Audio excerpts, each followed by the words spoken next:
Hi అండి. Welcome to cherry's mom. నేను మీ ప్రియా. సో ఈరోజు అయితే మనం హెల్దీ చాట్ అనేది ప్రిపేర్ చేసుకుందాం, వచ్చేయండి. సో దీనికోసం నేను ఫస్ట్ ఒక 5-6 గంటల ముందే శనగల్ని నానబెట్టుకున్నాను, తర్వాత బాయిల్ చేసి తీసుకున్నాను. సో ఇందులో ఫస్ట్ నేను సన్నగా తరిగిన ఉల్లిపాయ ముక్కలు, అలాగే సన్నగా తరిగిన టమాటా ముక్కలు కూడా తీసుకున్నాను.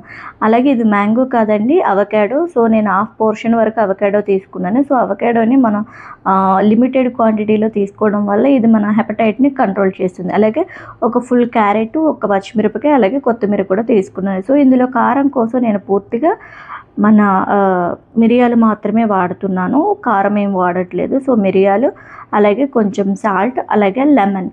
సో ఇది ఏం చేస్తుందంటే వెయిట్ లాస్కి కూడా ఈ ఫుడ్ అనేది ఉపయోగపడుతుంది. ఈవినింగ్ స్నాక్ కింద తినొచ్చు, అలాగే ఎర్లీ డిన్నర్ కింద కూడా తీసుకుంటే ఎక్కువసేపు మన అపెటైట్ని మనం కంట్రోల్ చేసుకోవచ్చు.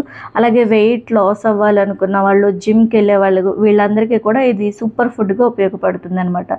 సో దీని టేస్ట్ అయితే చాలా బాగుందండి. ఈవినింగ్ వచ్చిన తర్వాత ఏం తినాలి అని బయట ఉండే ఆ ఆయిలీ ఫుడ్ తినే బదులు ఇలా హెల్దీగా ఇంట్లోనే ప్రిపేర్ చేసుకుంటే చాలా బాగుంటుంది. నా వీడియోస్ కనుక నచ్చితే తప్పకుండా మన ఛానల్ని ఫాలో అవ్వండి, అలాగే సబ్స్క్రైబ్ చేయండి. Thanks for watching.